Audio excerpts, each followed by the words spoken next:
spiritually un. Spiritually un.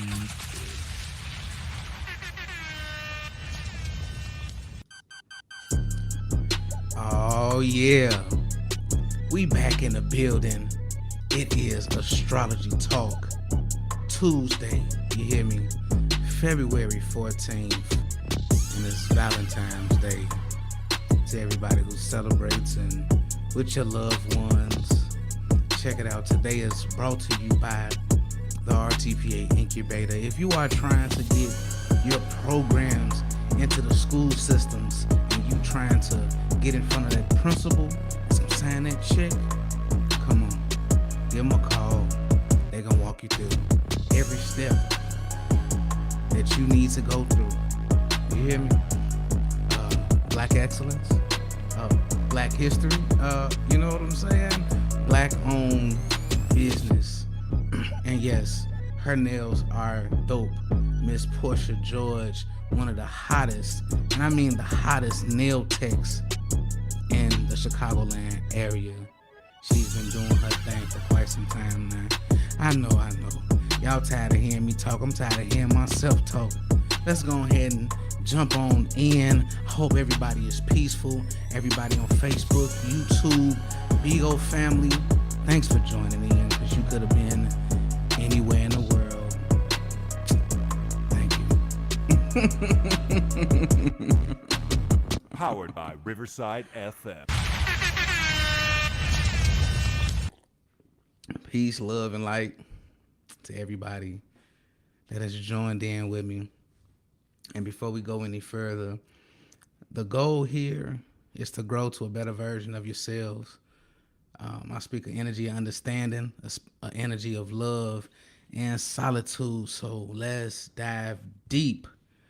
Yes, my special guest, rightfully so, is definitely joining us again, so we can dive a little bit deep in this thing we like to call astrology. My boy, where you at?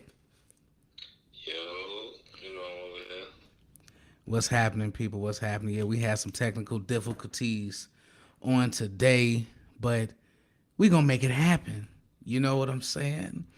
Yeah, we gonna make it happen. We ain't gonna let this little small minor, stick in the road stop us. They always tell us slow motion better than no motion. So Slow motion better than no motion, and as long as you keep the motion, hey, you got action. You hear me? You know what I'm saying? So, hey, bro. So we've been going nice for the last couple weeks, man, and we've been breaking down and understanding self through astrology. And people always say, "Well, why is it so important?" Well, we're breaking it down step by step. You know what? Weeks was the pretty much basics of astrology, and like the three main placements: rising, moon, help me out, rising, moon, and the sun. That's right. Absolutely. And then we dived into cusp, and we also dived into deacons. So today we are diving into the planets and how it corresponds with each astrological sign. yeah, So at this point, I'm gonna let my boy, rightfully so, do what he rightfully does. You did. man. I'm always grateful to be here on the show. Absolutely. I just want to say real quick, if anybody did want to get a personal reading done, you can head straight over to Sign Language. I got a business page on Facebook. It's called Sign Language. Everybody heard that. Everybody heard that. Sign language. Go check your boy out. Show some support. Real talk. Yeah, whatever kind of reading you want. We got different kind of packages with different prices for all type of budgets.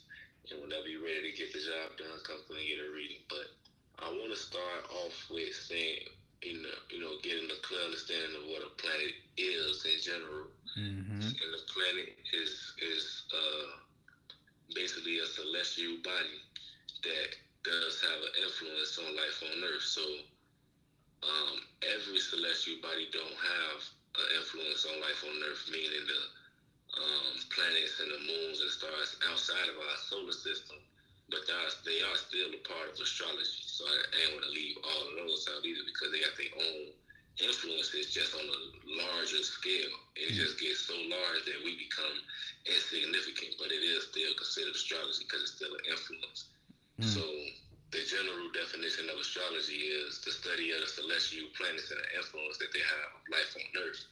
But when you get so big and it becomes life is way bigger than life on Earth, that definition don't directly apply, but it does still, you know, live under the umbrella we call astrology. Okay. Okay. Facts. So yeah, a planet is basically a celestial body that has an influence, that has a frequency and a vibration. A frequency meaning how high or how low it likes to play out its activities, and a vibration meaning how hard or how soft it likes to vibrate at whichever frequency of vibration. So celestial body that has its own influence, judged by its own frequency or vibration. Hmm. Okay, so does that mean if okay, so we like to say if you vibrating high, that's a good thing, and if you vibrating low, that's a bad thing. So technically, that's not the case when it comes down to this. Yeah, no, that's not the case at all. You can be vibrating high at a low frequency. That means you have a lot of action, but you're doing it at a low frequency. That's different than having a lot of action at a high frequency because you're doing it at a higher degree. But if somebody that's vibrating really high at a low frequency, that just means you know how to get in and out of trouble really well. That's the realm that you live in. You live in low frequency vibration. So so when you tell somebody to vibrate higher, all you're doing is telling them to do more of what they already doing. Now when you give them a direction to do it in, that's what good advice is, which is what good advice actually is. Keep telling them, the action plus the direction, which will be the frequency version of it. Then you'll be steering them in the right direction. But you can't just tell somebody to vibrate higher, you feel me? Because they just gonna do more of what they already doing. You gotta give them a direction. That's like the older folk or parents or whatever trying to tell their child what to do or what not to do, but you know what I'm saying, not necessarily giving them something to do, if that makes any kind of sense. Exactly. Telling them what don't do this. Well, what should we do? I don't know. Figure it out. Exactly. But just don't do. Yeah, that's not really how you do it. You gotta give direction as well. Facts. Facts.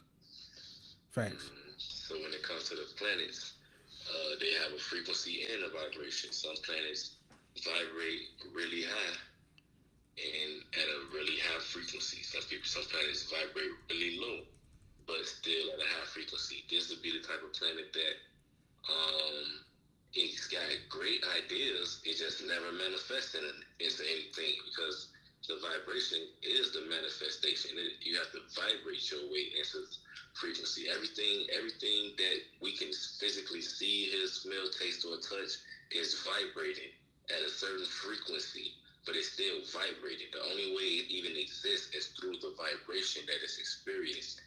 So everything is vibrating. It's just judgment on what frequency is vibrating on. But the way that it makes it to this reality in the first place is through vibration. Dig that. Through vibration. And that's what planets are doing. Planets are vibrating. And they're vibrating at their own frequency. But through these vibrations, they have relationships with one another. They talk to each other. They have relationships. They got beef. You feel me? Some people don't like going over other people's house. Other people love going over other people's house. They got favoritism. They got siblings. You feel me? Family drama. Planets go through everything we go through. And That's where we get it from. that's crazy. That's crazy. Yeah, they go through it. They have families. They have a life cycle. That's crazy. Spirits don't live forever in planets. Planets, same way as the spirit lives forever, but it doesn't live in the same vehicle forever. Everything transforms. Facts. The spirit that's living inside of you, the spirit that's living inside of me, this spirit been inside of this body for 26 years. but my spirit in general, more than likely, has been in existence for eons. Uh-huh. You know what I mean? So the spirit that's living inside of Saturn right now could very well have been in existence for eons, but only been living inside of Saturn for the past 15 years. And you spoke about Saturn because we are in Aquarius, correct? Yeah, I'm Aquarius. You Right. feel? Well, that's not the reason why. I really just use Saturn as an example. It's just Example. my Okay. Okay. I reason. got you. I figured you did that because we are in Aquarius season, and Aquarius is ruled by, Yeah, but keep Well, going. but you see how influence work. Even though I didn't do that consciously, like on purpose, the fact that it is Aquarius season, Aquarius found a way to manifest itself into our conversation because it's Aquarius season. So, Facts. it Right. could have Right. easily influenced me to use Saturn as an example to manifest that conversation. Like, see this shit go. You see how it go. But yeah, man. Gotta So I'm drink your excited to tea. talk about the planets. So every planet got its own frequency, vibration. It got its own behaviors. It got its own feelings, its own actions, its own intentions, its own dreams, its own things that it want to create and destroy. And we're gonna just start from the top with the sun. The sun is the planet of action. It's the planet of visualization. It's a planet that shows you so that you can see what's happening in the world. It's the way that you see the world, but it's also the way that the world sees you. Right. So, depending on the way that you're acting, the world can come to certain conclusions that you are such and such type of person. But you are only acting in such a way because you believe that you live in a such and such type of world. So when you put those together, you come up with you acting in a certain way and people receiving your actions and determining the rest of your personality through your actions. So it's the way that you see the world and it's the way that the world sees you. Facts. Now, as we go through every planet, I'm going to explain what planet it is, but I'm going to also explain, like you said, its home and its other directions. So as we speak on the sun, which is the planet of action. Now, would the sun be the first planet? Not technically, because the sun isn't a planet at all. It's the sun and stuff like that. Now, if you wanted to gauge it as far as like, is it the first planet that people come into contact with when you meet someone, the sun would be considered the second thing that you observe. The first thing you observe would be the rising sign or the ascendant sign. That would technically be first, but even then, that's not a planet. You know what I mean? So the first thing you would come in contact with would be the rising sign or the ascendant sign, and then you would, in time, understand their sun sign through their actions. Okay. All right. Okay. All right. So, sun. Go ahead. So the sun is the planet of action. It's the planet that shows you so that you can see. It's the way that you see the world, but it's the way that the world sees you. Its home is in Leo. So while it's in Leo, it's able to do whatever it wants, whenever it wants, however it wants, whenever it pleases. And nothing is going to stop him from doing exactly that. So since his home is in Leo, that means when it's time for him to go to work, which is the opposite of where he rules at. When he goes to work, he is in Aquarius. When he's in Aquarius, he is at work, meaning he has to do things that he doesn't want to do. He has to put up with things that he don't want to put up with. But these are things that he has to do because if he don't do this, then opposite of his work, his home, he won't have a home to go to. Facts. This is the case with all of the planets. So they are at home in one side, and then exactly 180 degrees across from that side is a sign that they work at, because they have to make compromises and sacrifices. They have to do things that they don't want to do. They have to put up with things that they don't want to put up with because they're in an environment that's out of their control. But it's an environment that's mandatory because it has to sustain what they have at home. This is the case with all of the planets. So when it's at home, it does what it want to do. When it's at work, it do what it gotta do. You breaking that shit down, boy. On the real. On the real. So then, so it's at home, then it's at work. and you can consider that um, east and west, or you can call it west or east, depending on direction. But west would be home, and east would be work. North would be exaltation, and south would be debilitation. Exaltation means this planet is able to do its wildest dreams, is able to do everything it ever dreamed about, everything it want to do, even things that it really can't do is doing stuff that it can't even do at home. So when you think about an exaltation, you want to think of a kid in Disneyland, a kid that's able to do stuff. Not only can he do whatever he want to do, but he can also do things that he can't even do at home, like ride roller coasters and go-karts and play games till he fall out and pass out and vomit and eat ice cream and cake all day. He can't do that at home. But at Disneyland, he can do that. So in exaltation, he can do that. And that's exactly how a planet acts when they are in an area where they are exalted. On the flip side, when you are exalted, you can exhaust yourself, as in exhausted, tired. Facts. So that's what happens when the planet goes to sleep. So the planet has a home area, it has a work area, it has exalted, and it has exhausted, debilitated, sleepy, weary. And in this sign, it's experiencing things that is not within this realm. The same way you experience things that's not within this realm when you go to sleep. You was in a dreamland. You was in a different world. So you are also able to do things you couldn't do at home, but you're doing stuff that you're not even supposed to be able to do. You're doing superficial things. You doing mental mind tricks and stuff that you're not even used to doing in general because you are asleep. You're exhausted. Right. So these are the four directions that a planet experiences throughout the year, throughout the transitions, throughout the celestial wheel. So, 1 second.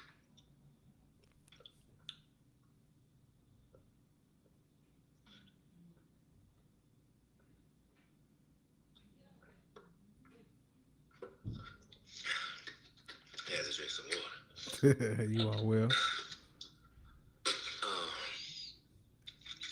But so yeah. So the sun is at home at Leo, but when it's at work, it's away. It's away at work, meaning it's doing what it gotta do. It's exalted in Aries. So when it's Aries, it's able to initiate and create a way of seeing and feeling about things through its actions, which means it could do stuff and people will pay attention to it, and through them paying attention to it, they will develop a new way of seeing things, a new way of feeling about things, purely based on what the sun had to express. And when it's in Aries, it's able to do this to the fullest extent because it's exalted, like a kid in Disneyland. Dig that. So if it's so if it's in Aries, it get to think about, it's all you gotta do is just think about itself, think about its actions, think about what he want to do, think about how he want to do it and when he want to do it when he in Aries, because that's the mentality of Aries. It's about right now, right here, whenever however I want it done. It's not so much self-centered. Like Leo is self-centered, Aries is selfish. You feel me? Leo is like want everything to be centered around them. Aries is they don't care about stuff that ain't got nothing to do with them. You feel me? If it ain't got nothing to do with me, I don't even care about it. So that's selfish. Right. So that's the difference. But that's just so when it's in Aries, it gets to be selfish about itself.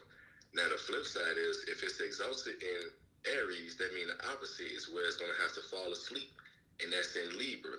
So when the sun is in Libra, it's debilitated, it's asleep, it's not working in its fullest extent. It's not even working in its extent in its own jurisdiction. It got its own a whole different vibe going on. The same way how you was when you sleep. When you sleep, you could barely even defend yourself. Somebody could walk up and sock you right in your mouth, and you can't do nothing about that because you was asleep. You was in a dreamland. Right, caught me off guard. You could be in your dreamland, and in your dream, you could take off and start flying with wings. So, like, anything can happen. So that's how it is with any planet when it's asleep or debilitated. So with the sun, anything can happen. So imagine somebody that is literally sleepy. They could be so sleepy and just frustrated that you could irritate them off anything that you're saying, and they just haul off and hit you. You know, that's a part of anything can happen. Like literally anything can happen when the planet is asleep. But when you Fact. put the sun here, it's about actions. So anything can happen regarding actions when the sun is asleep. But that's not so much of a bad thing because, like I said, when the sun is doing what it want to do, it's thinking about itself. Right, So when right, it's doing what it's got to do, is thinking about everybody else, and that's what Libra is all about. Libra is right, about relationships. It's about helping others. It's about loving, appreciating, and valuing relationships. right, So right. when the sun is there, it can't just be selfish. It can't just be all about itself. It got to think about duality and harmony and partnership. Facts, facts. You break that shit down, bro. They ain't ready. They ain't ready. I hear you. I hope this working and everything for everybody since we couldn't get the video to come through, but I mean, all is well, man. it's still making it happen. Absolutely. Um, Carrying on, we got next is the moon. I also wanted to point out that the days of the week is also correlated to the seven celestial bodies that was visible by the naked eye. That's how we got Sunday, Monday, Tuesday, Wednesday, Thursday, Friday, and Saturday. We got these days because they aligned them up based on the planets that was visible to the naked eye. Before we install all of these street lights and satellites and light poles and lighthouses and all these other things, artificial lights, it wasn't no other lights other than the stars for us to look at. So the stars and the planets. So we was able to see these things with the naked eye. Dig that. And they correlated it with through the seven celestial bodies that was visible with the naked eye. The sun obviously being one of them that's visible with the naked eye. Next we have the moon, which is Monday, which is what we're doing right now. And this day is Monday. Right. So the moon is the planet of emotions and internal affairs. It's the way you deal with the world. So the sun is the way you see the world. The moon is the way you deal with it. It's the way you deal with the way that the world makes you feel. It's fully reactionary. It's about, all right, this happened and this is how I feel about it. This is what I see, this is what I smell, this is what I hear, taste, or touch, and this is how I feel about it. It's all second, like second nature. It's automatic. Everything that you do, you will automatically have a reaction to it. So it's the most natural of it's the most natural reactions of all your planets. It's the one that's the most true version of you. The most true version of you will be found in your moon sign. Dig that. That's some deep shit. Yeah, the most true version of you will be found in your moon sign Shit. because it's automatic. You can hold yourself back from causing actions. You can hold that back, but you can't hold back the way that you feel about something. Now, you can hold back the action of telling somebody how you feel about something, but you can't hold back that something actually made you feel a certain type of way. Nah, Which you is your can't. moon sign. Hey, But hey, I don't mean to cut you off, but man, that's real. I ain't gonna lie to you, bro. Like, yeah, like lately, I've been like really dealing with my moon sign, man, and really just coming to grips with what it is. That moon sign yeah. is a mob. Yeah, it is. Because if you don't know it, well, you Exactly. haven't accepted it. You feel me? Because people be attached to their sun sign, and because they grow up and learning all the positive things about your sun sign. People like the Sagittarius is the most loyal. They got all these feel good phrases about every sign. Right, right, So you get attached to your sun sign, then you find out that your moon sign is a sign that you don't even like. Based on right. somebody else because of their sun sign. You Mm-hmm. feel me? So you That's don't have to real. accept it, but when you do accept it and you understand it, it does help you out. Facts, facts. Real quick, man, for those of that are tuning in, definitely appreciate the love. Please like, comment, subscribe if you on YouTube. Appreciate the love, Big O family, and if you all want a reading, please know your birth chart. How do you find your birth chart? If you on Facebook, I dropped it in the link below. It's called Astrology. Hold on. I'm tripping. Astro Calf. So if you just Cafe go, astrology. yeah, yeah, there you go. So if you just go on there, put all your information in, you will have your chart, and that way a proper reading can be done via your birth chart, and it can be accurate, real talk, and we won't waste time. You know what I'm saying? So continue on. We're talking about that moon sign. Yiddy. Yeah, so back on it with the moon, what I was saying is the most emotional sign. It's the most true version of you. It's the Right. it's the voice in the back of your head that you talk to every night when it's at the end of the day and you done dealt with everything. Mm-hmm. Now, it's important to know it because you gotta deal with yourself. It's how you deal with everything. So yeah, emotions and eternal affairs. The moon is at home in Cancer, so it rules Cancer. It runs Mm, Cancer. Cancer is obviously the most emotional sign because the moon lives there. She come home and kick off her boots in Cancer. facts. So of course she's gonna be comfortable, which means Cancer's comfortably emotional. Facts. So automatically, if she's at home in Cancer, that means at work she's in. I mean, at Capricorn, she's at work. So by the time Capricorn season comes around, she has to work to even express her emotions, to even do anything emotional. She has to put in a lot of work to do any of that. She can't be herself. She can't be comfortable and relaxed to be the emotional version of herself she want to be because she got to worry about going to work and facilitating status and stuff like that. She got to worry about the numbers and reads and steps. She don't want to. She don't want to do all that. She want to sit back, relax, and drink her hot chocolate in one time. But she can't do that because it's Capricorn season and she got to go to work. So that's how she experiences Capricorn season. It's work vibe. She got to do what she doesn't want to do, but she got to do what she got to do. That's that's that's that's deep, bro. Yeah. So um, the moon is. Excuse me. So we got sun, moon. Yeah.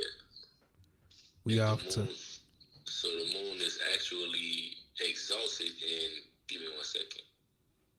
Taurus. The moon is exalted in Taurus, where she's able to um, develop emotional connections with her possessions, things that she have, things that mm, she like, things that makes her happy. Sometimes it could be food, sometimes it could be toys. right, Most of right, the times it's gonna be money. It's just a lot of things that she's able to love, appreciate, and value because that's where Venus rules. So mm, the moon is exalted in Venus's house. So facts. Venus goes to her daughter's room and kick back and talk about the tea and all that with her daughter. Mm, And that's how that relationship goes. But yes, the moon is um, exalted in Taurus, which means it is exhausted in Scorpio. In mm, Scorpio, the moon is completely asleep. That's why you put your feelings aside in Scorpio seasons. That's why you can do those evil things for any reason because you put your feelings aside. Your emotions is asleep. Your true deep feelings is put away right now. That's when bad decisions is made. That's when um, yeah, that's when Scorpios is born. You feel me? Like it's just when the moon happens to turn her head and everything. That's Halloween season. That's when the evil come out. right, You know, right, that's everything crazy that can happen does happen when on a full moon. The, the rules just happen to turn her head for a couple of quick seconds. Now everything crazy and evil just so happen to happen. That's the mm, vibes when the moon is in Scorpio. mm. Dig Mm-hmm. that, dig that. And so we're gonna keep going. So Mercury is the planet of communication, ideas, thought process, vocabulary, wordplay, word usage, word patterns, stuff like that. Mm-hmm. Not just words, but initial reactions. Mercury is always the first planet to reacts to everything externally. Now, these is reactions that you can see. The moon is the first planet to react to everything internally, so nobody gets to see that reaction. But Mercury is the first planet that reacts to things externally that people can see if they catch it. You know, some people may catch it, some people may never get caught. Dig that. But it's the initial external reaction. Now, I'm not talking about your rising sign, which is the external which is your initial external personality. I'm talking about just like you ever almost curse somebody out real quick, didn't even really want to curse out, but they said something, you like, I almost Right, facts. like that. That'd be Mercury right there. Let me get one of these. That'd be Mercury right there. It's like I almost call you something. Right. So it's like that initial reaction. So Mercury rules Gemini as well as Virgo. Nah. And you said Mercury, right? Yes, Mercury rules Gemini as well as Virgo. So I can see how those two correlate. Real talk. yeah, it's all about communication with them. It's just Straight communication with them. Big facts. Learning something new today, boy. Everything Gemini does externally, Virgo does that same thing internally. So that's what makes Virgos anxious and worrisome, because Geminis, they come off as talkative and two-faced because they letting out everything that they thinking. Right. Virgos is holding in everything that they think. They doing the same thing. It's just that Geminis is letting it out, and Virgos is holding it in. And that holding it in is making a Virgo nervous and anxious because they got so much to talk about that only thing that actually end up coming out is stuff that they don't like. It's stuff that needs to be fixed, and that's why they come off like things got to be perfect, because they only point out things that needs to be fixed. Right. You talking about a Virgo straight up. I love my Virgos though, man. I do. Shout out to the Virgos. Shout out to the Geminis, yo. Shout out to them. They also extremely intelligent, but you know, we ain't here for the feel good astrology. You know, we could pay for that actually. Right, facts. But so yeah, Mercury actually rules Virgo as well as Gemini. Gemini is a positive side of Mercury, and Virgo is the negative side of Mercury. So, and Virgo is the negative side of Mercury, and they both deal with communication. Now, Virgo actually, no, not Virgo, my apologies. Mercury, since it rules Gemini and Virgo, that means it falls in Sagittarius and Pisces. So Mercury and Sagittarius will talk to you, but they'll talk to you about things, about learning and higher life. Right, facts. They're not going to ground. You know, Sagittarius keep their words very short. Facts. Mainly because it's like they don't want to talk themselves into no kind of cage. They don't want you to be able to say that they said something that they didn't say or didn't mean. Like, you ain't gonna be able to trip no Sagittarius up off no stuff that they said, because they not gonna say much if they don't know you. Right. And if they do know you, their words still gonna be like slim. It's not gonna be a whole lot of words. Facts. Word vomit. That ain't gonna happen because Mercury is at work there, so Mercury has to do a lot just to get words out. Just to get words out for Sagittarius, a lot of work has to happen. So they're gonna make sure that what does come out is something that you can see, something that makes sense, something that you can actually grasp a hold of. Even though it's connected to spirituality, most likely, they'll still be able to speak to you in a way that you'll be able to grasp a hold of it. Right. They're not just gonna be saying anything. Pisces, on the other hand, will like they saying anything, but they just gonna look down on you for not understanding what they saying, because to them, they know exactly what they saying, but to the world, Pisces sound like they is speaking some kind of delusion or like that, and Facts. they happen to believe it because the key words of Pisces is I believe. Mm-hmm. And the planet that rules Pisces is Neptune, which we're going to get to, is a planet of dreams and beliefs and illusions and delusions and creativity. So, the dots connect, but Mercury is at work in Pisces. So imagine having a dream and then trying to tell somebody about it. You know how much work that takes? You feel me? Anything else you could talk about it, just straight up talk about it. But when you having a dream, it could be the best dream you ever had in your life. You wake up and try to tell your wife about it.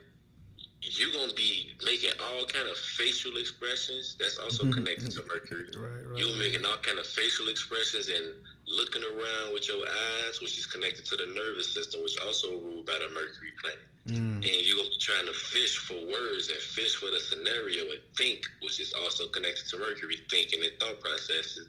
You're going to be trying to think about everything that happened in the dream so you could tell, which is the communication, which is another aspect of Mercury.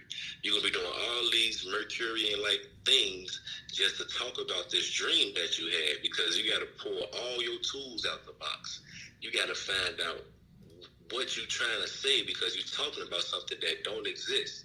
So that's pretty much Mercury in the nutshell. Mercury in Pisces in a nutshell is, imagine yourself, you just had a dream and you're trying to talk about it. You're trying to tell your partner about this dream you just had. And you're going to be pulling out all your mercurial tools. Mercurius. Hey, did you make that up? On the spot. Ah, that's funny, mate. On the spot.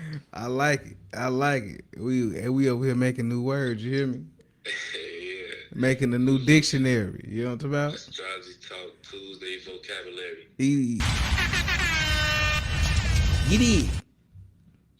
So we got we still on Mercury. So it's at work in Virgo and Pisces. It's exalted in Aquarius. So if it's exalted in Aquarius, that means it's asleep in Leo. And the reason it's asleep in Leo because Leo is all about showing and improving, showing and what's the word? Dress to impress. It's all about the show, the presentation. Yeah, okay. So you could literally do all of that without speaking a word. You feel me? And most of the time when you do start talking, it kind of make people not like you. Like a lot of Leos have to deal with that because people like them as far as they can throw them. Because once they start talking, it's like, I don't really like you like that. You all you talk about is yourself and you only brag about Right. Now that's only an unevolved Leo that goes through that most often. Facts. Any sign that's more evolved gets to avoid all of the tribulations of a lesser evolved sign. But that's a general problem of a Leo. They feel so highly about themselves, and then they talk so highly about themselves, but that's what helps them fall because they start talking to the point where it reveals who they really are past what they've been presenting all this time. Right. And that's what Mercury is, communication. So once a Leo does start talking, it's asleep. You feel me? Like you don't even know that you're talking yourself into more problems than solutions. Right. Facts. That's something that Leo just have to deal with, just talking too much. You don't want to be the Leo nobody want to be the Leo or meet the Leo that talk too much. Nobody want that. Yeah, buddy. I think we both know one. Be modest. Oh yeah. We ain't gonna say no names. Much love to him, boy. That's funny. Facts. What I was saying, so Leo is where Mercury falls while it's exalted in Aquarius, because in Aquarius, Mercury gets to be fixated on one way of thinking and communicating. It gets to do it the way that it want to do it, and only the way it want to do it. It don't have to think about other people and trying to help them figure it out. It gets to do it just the way that it wants to do it, the best way that it possibly can, with the most selective versions of vocabulary available. Mercury just gets to dance and sing and play while it's in Aquarius. Dig that. So, it's just so happened that I got my Mercury in Aquarius, so Okay. it is really like that when it comes to the words that I want to use. Even if I'm rapping or freestyling and stuff, and the words come to me like effortlessly before I even have to use it. Like I be 10 words ahead of what I'm about to say. Right, right. So next we got Venus. Venus is a planet of love, appreciation, compromise, value. Fact. It's a planet that shows you how to love something, how to appreciate something, how to value something, and what you want to compromise with. It's the planet that makes you want to tell your partner I love you, stuff like that. Okay. It's the reason. It's so if the moon is emotions, Venus gives those emotions a direction. Oh, You feel me? Like about what? So say the moon want to love, Venus says love what? right. And the moon says love her, love him, love it, love this, love that. Now let me You ask can you a question though. sun. Let me ask you this question though. Does it differ, female or male? Me- Does which one? For meaning, Venus? meaning, like, let's say a man has his Venus in Aquarius, and a woman has her Venus in Aquarius via her chart. Does it change because they're male or female, Um, characteristic wise? It does change, and it does change based off negative, positive charge, but not because a male or female, because you could have a female that's naturally more masculine than average, and you could have a male that's naturally more feminine than average. So it'll more so be based on the level of masculinity or femininity. So yeah, you could, like, in a perfect world, you should be able to say men and women, men being positive, women being the negative, feminine, and masculine. In a perfect world, you should be able to say it like that, but that's not, that ain't the case. So yes and no to your question. It does matter if it's more feminine or more masculine. But Okay. I just have to make the distinction that it's not because male or female, because you have higher than average masculine women and lower than average masculine men. Facts. Okay. I Yeah, appreciate so I appreciate that breakdown. Absolutely. for sure, Yeah. for sure. So where are we? Sorry for but yeah, Venus. So Venus actually rules Libra and Taurus. Now you see, we done got to the planets that rules two signs. The reason why, because the sun rules one sign and the moon rules one sign, because they are the natural polarities of the solar system. The sun being the natural masculine father, and the moon being the naturally feminine mother. So they are already each other's natural masculine and feminine sides. Dig So that. so the Leo and the Cancer have a natural affinity about each other. They are naturally equal opposites. The other planets have a negative and a positive side to each other, excluding the outermost planets. Dig So that. the outermost planets, meaning Uranus, Neptune, and Pluto, they can only be co-rulers to a sign. They don't rule their own full sign. Dig that. So, Dig that. what was I at? We have Venus. Yeah. Venus rules Libra as well as Taurus. So Libra is going to be the positive side of Venus, and Taurus is going to be the negative side of Venus. Right. Okay. So negative doesn't mean bad. I gotta always keep reminding myself that negative doesn't mean bad. Yeah, it just means the negative polarity, the negative duality, the other side charge that keeps harmony in motion. You gotta have up, you gotta have down, you gotta have positive, you gotta have negative. So yeah, negative don't mean bad. It just means inside. When it's the yin versus yin and yang, Right. femininity, Okay. negativity would be the yin side of the yang. I got you. I got you. Okay. I got you. Yeah. So Venus have Libra, the positive masculine side of itself, and Taurus, the negative feminine side of itself. Okay. And it is exalted. Venus is exalted in Pisces, where it's able to dream about its love and imagine about about her, being pretty and things like that. But she is asleep while in Aries. So when it's time to be angry and aggressive, love is asleep. Ain't no love. You don't see no love when you're ready to knock somebody out because she's asleep. She's ahead in her room. All that love stuff go out the window. Out the window. Facts. When it's fighting season. Facts. Big facts.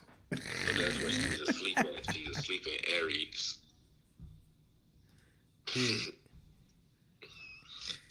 So next we got Mars. So Mars would be the planet of anger and aggression. It's the planet that puts up a fight. It's the planet that makes you have all the tenacity you need to even be able to defend yourself.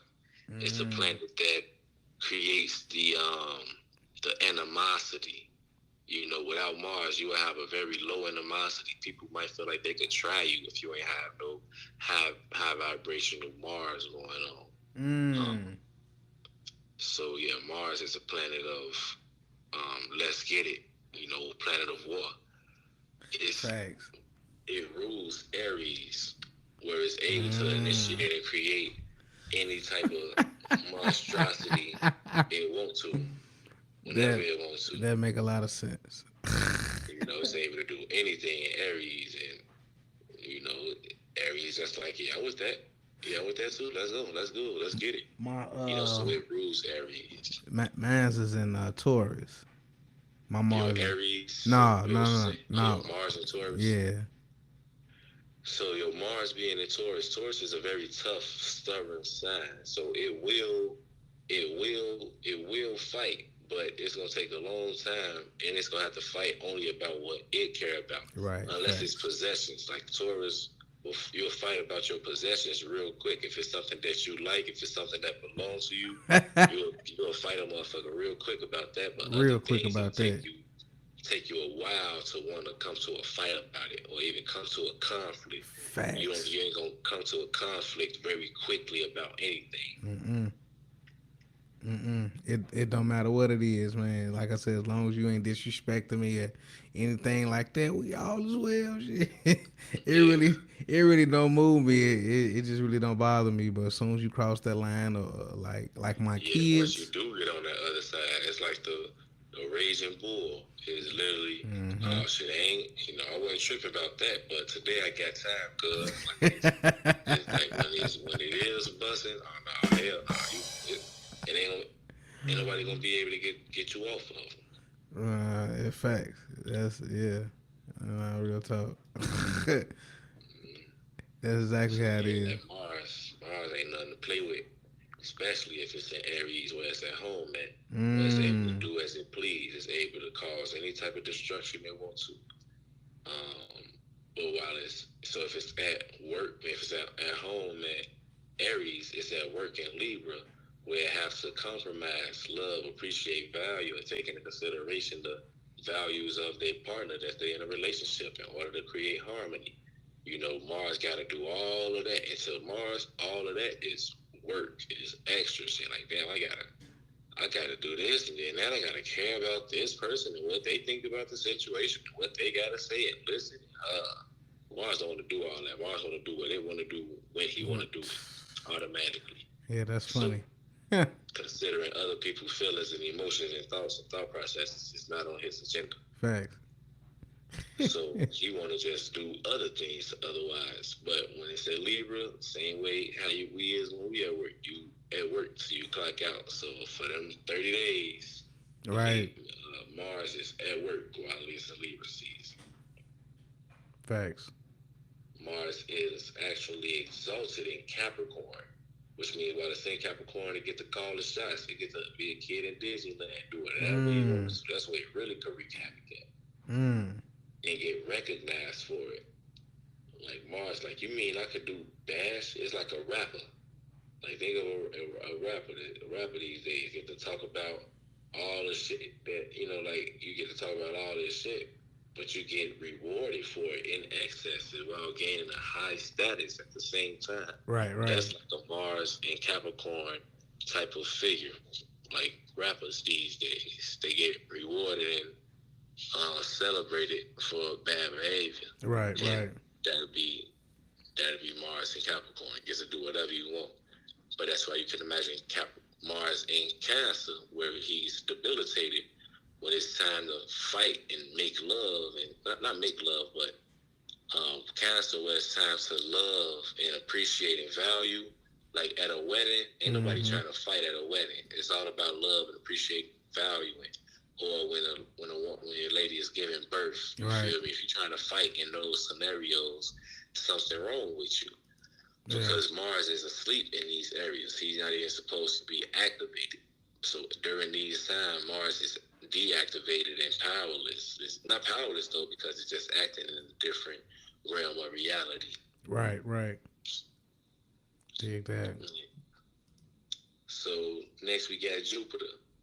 Jupiter is a planet of automatic benefits through experience and wisdom. It's the planet that you get benefits from it, because no matter what you go through, it good or bad, you always learn something. You always learn a lesson.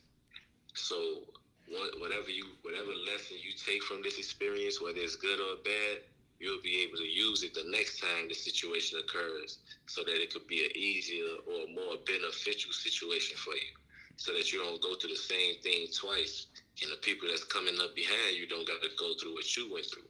Fact. These is all benefits. These is all things that you get rewarded after you go through every situation. You're supposed to take away these little pieces of nuggets of wisdom from every experience, so that you could use it for next time or give it away to somebody that's going to need it after you need it. Dig. But that's what Jupiter, creates. That's a vibe, a frequency that Jupiter lives in. Jupiter rules. Where does Jupiter rules? Give me 1 second. Sag. Yeah, Jupiter rules Sagittarius. Good looking. Jupiter rules Sagittarius as well as Pisces. Okay. So Jupiter, when it's in Sagittarius, he's able to experience and grow wisdom about higher learning. Sagittarius is the sign of higher learning, spirituality. So when Jupiter is in Sagittarius, he's taking his experiences and his wisdom into this spirituality and these higher learning, and he's able to bring it back to Earth with benefits, because I've went and learned this, and I've experienced this. That's why I've grown wisdom from it, and these is my benefits from it. This is what I know. This is what I've grown from. Right, right. So that's why Jupiter, while it's in Sagittarius, he gets to have a field day and do whatever it wants. Same thing with Pisces. Jupiter gets to live and experience dreams and come back to life with wisdom about dreams and creativity and things that nobody else ever even seen before, because it only exists in a certain person's imagination. Once you experience that and you have the wisdom to recreate it, now you get to benefit from it. So that's why it's the planet of benefits. You're able to benefit from good and bad situations as long as you extract the lesson from up out of that. That's where you get the term from. If you know better, you do better. Facts. Yeah, so you get that from Jupiter. So it's at home in Sag and Pisces, which means it is at work in Gemini and Virgo. So when Jupiter is in Gemini, where it has to talk. That's what Jupiter has to do when it's in Gemini. It has to do nothing but communicate. But Jupiter is like, well, this is just talking about experiences. You're not really experiencing nothing if you're just talking about it. You ain't really been through nothing. You just talking. And since you ain't been through nothing, you can't have no wisdom on it, because wisdom comes from experiences. You ain't experiencing nothing but conversation. So Gemini is highly debilitated in Gemini, because Gemini is not about action. It's about intellect. It's Right. about thinking and thought process and wordplay. It's not about actually going out into the world and going through some shit and Right. learning lessons. Facts. Facts. Intellect is different from knowledge and wisdom.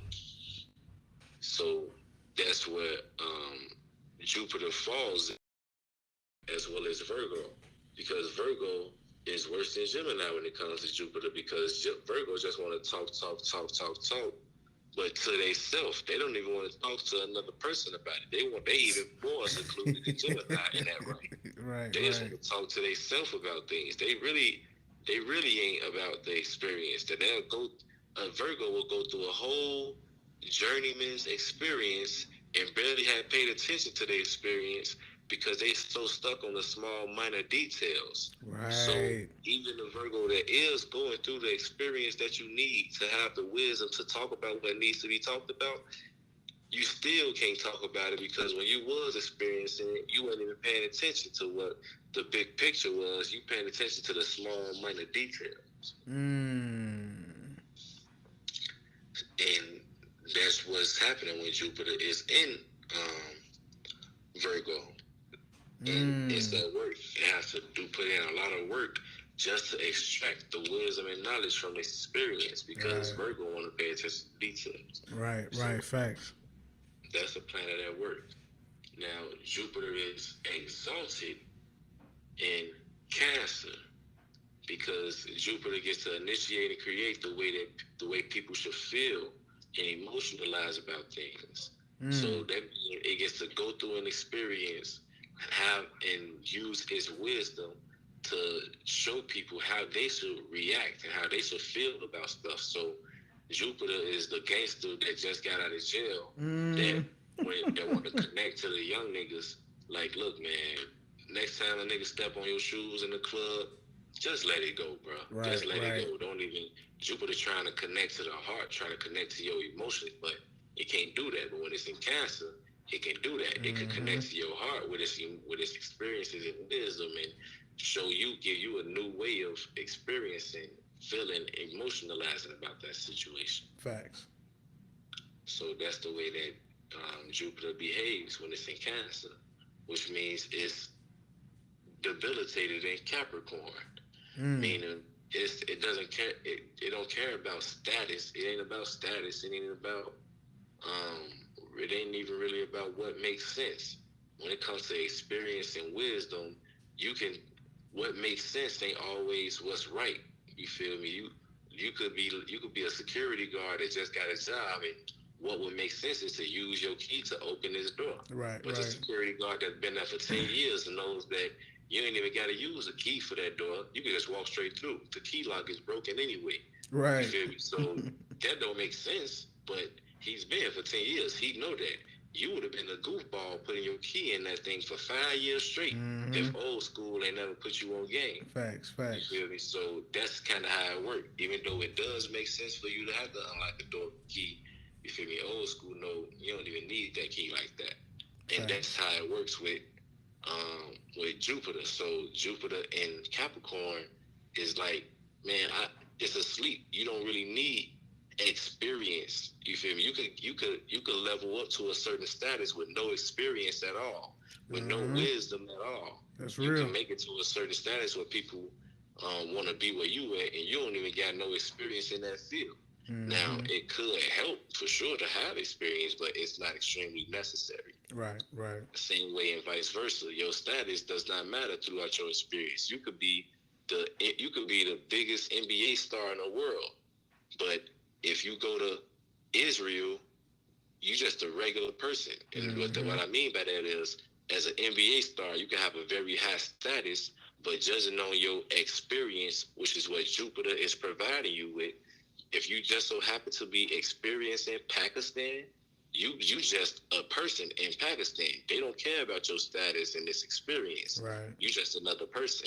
So that's kind of how to work. Your status don't really hold no weight when it comes to your experiences and gaining wisdom and certain experiences. Dig that. Dig that.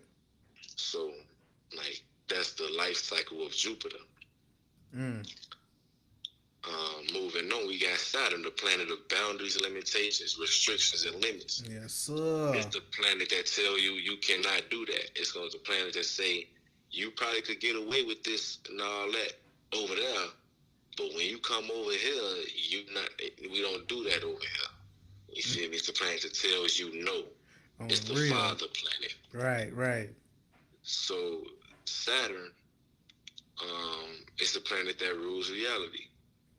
Not necessarily rules it, but reality has to go through Saturn before things are said and done, because Saturn is the checks and balances planet. It's a planet that go through the checklist and make sure everything checks out and is right and exact.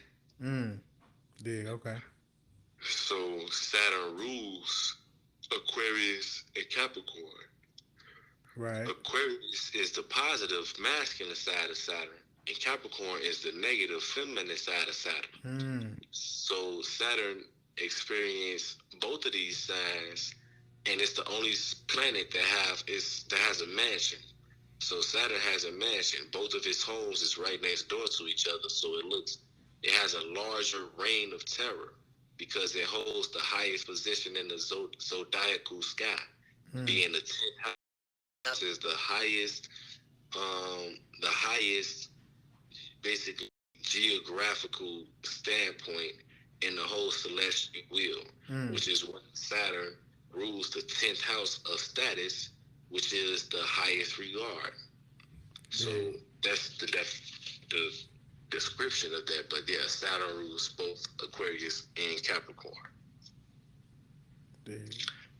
Because in Aquarius, Saturn gets to stay fixated on what it thinks and knows about things. It gets to stay fixated on its own thought process and communication process. So it gets to, just live there. It don't have to really follow nobody else's rules or think about what other people was thinking about.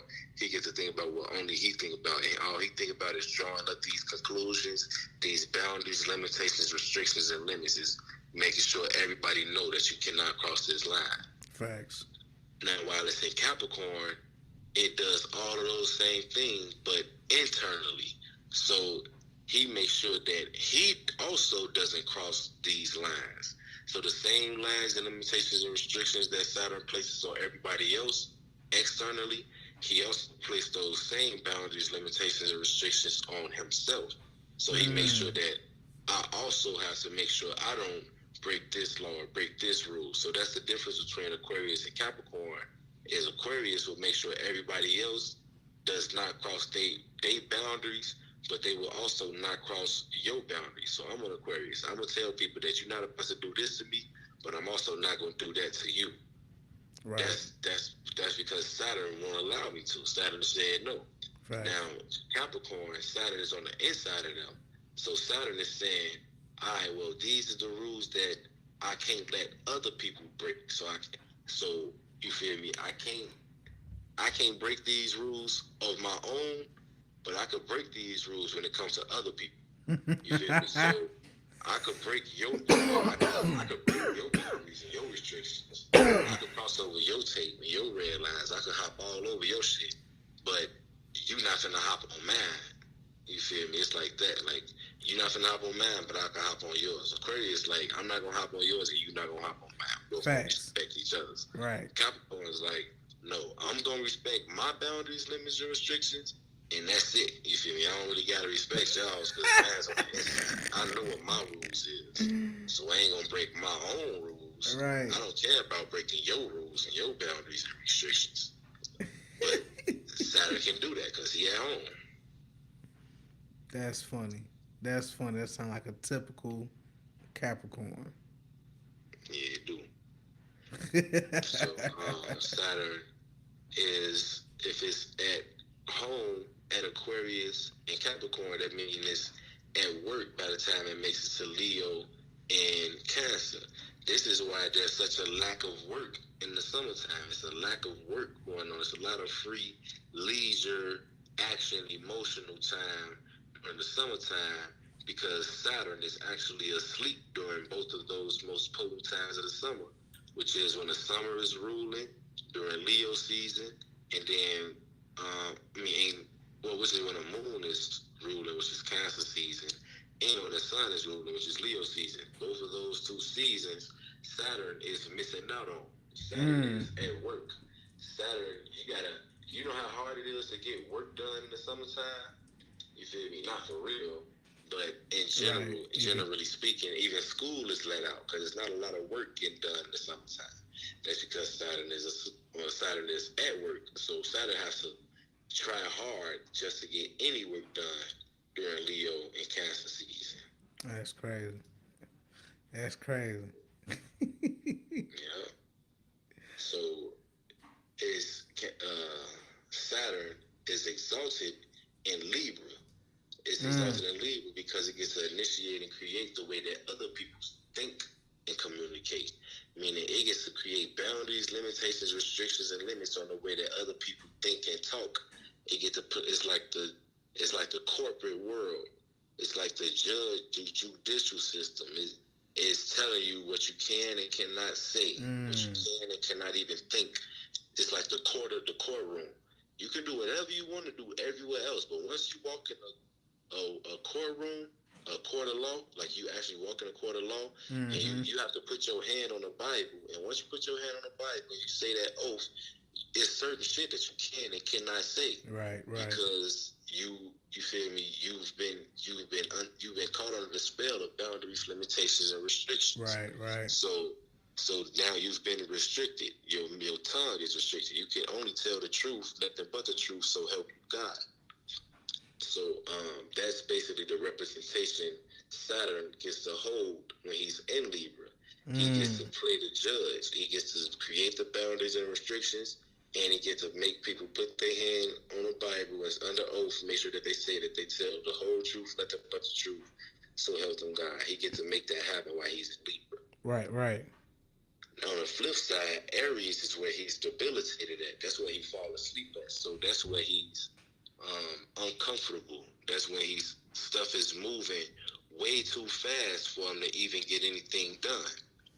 So it's like it's all about actions and initiative and initiations and intentions, but Saturn is all about restrictions.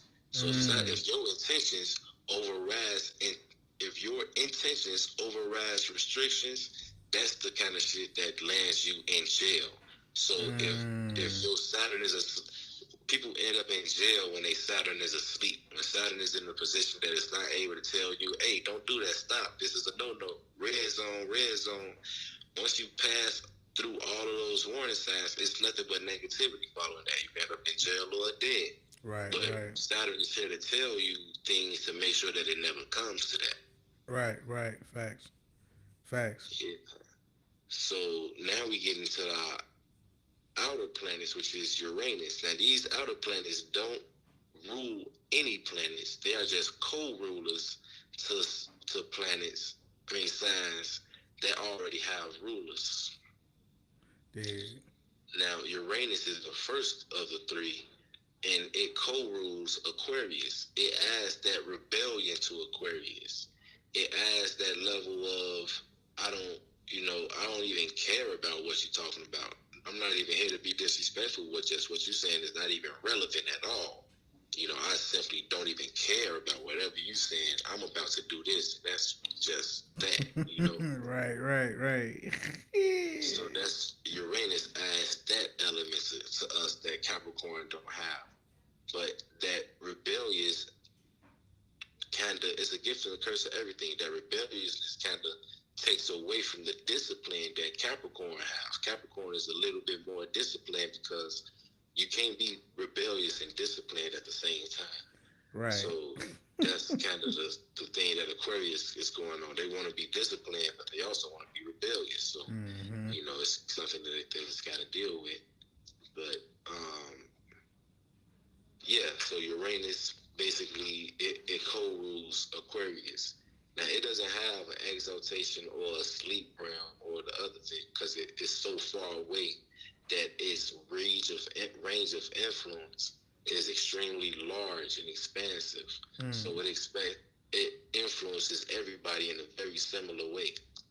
So, and its influence is change and rebellion. It's a planet that makes you want to be like, yeah, if you find something that you don't like happening at work, it's the planet that make you want to go tell the manager, yeah, the way that this process is working is very counterproductive. We should change it. Right. You know, it's the planet. It's the planet that encourages you to do stuff like that. Right. Right. Facts. And it co-rules Aquarius. Okay. And then we have Neptune. Neptune co-rules Pisces. Pisces being, you know, the sign of dreams, illusions, and imitations and creativity. Neptune rules this area of life. So when you was in a dream state or an illusion state or in a creativity state, it's up to your Neptune or the sign that your Neptune is in to determine if that could be transmuted into creativity. Would it be looked at as an illusion or a delusion? Right. Something that a delusion is something that makes people think you crazy. An illusion makes people look at it like it's something there, but they just can't see it. Facts. You feel me? They're just there to put you in that kind of world. Like they know you see something, but I just can't see it. That's when they say beauty is in the eye of the beholder. Facts. Facts. So, yeah, Neptune is co-ruler to Pisces. And then we got Pluto. Pluto is a planet of power, transformation, and death. You know, it's a planet that brings death into a cycle, into a system, because there must be death put to a system and cycle. Right. It has to come to an end. Right. And Pluto is what brings that transformation about. Pluto actually co-rules Scorpio alongside Mars. Okay. Yep, and that's all the planets right there. Dig that. Well, that was definitely a powerful build when it comes down to relating the planets to each astrological sign. It's very important knowing the attributes of the signs and of each planet. This shit is deep, bro. This shit is deep. Yeah, it's real intricate. Yeah, very much so. And I think next week we diving into the house system, correct? Yeah, we're going to get into the house system and their influences. And, you know, just identify what could be going on in different areas of life. That's deep. That's deep. Well, my brother, I definitely appreciate you spending this hour and some change with me on here, man. And I appreciate everybody for tuning in. Facebook, YouTube, yo, Bigo, everybody on Bigo who done showed some love, them dropped them beans and all the other bunch of good stuff. I appreciate it. Real talk. I appreciate the love. Hey, until next time, like I say, we talking about the house systems.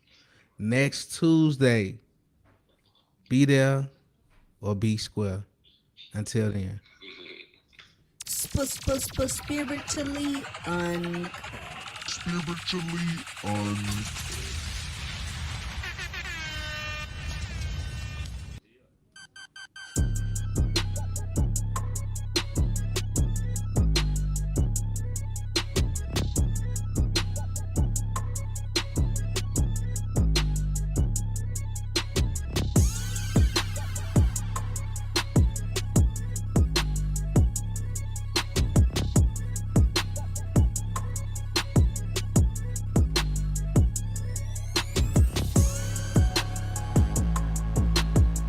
Powered by Riverside FM.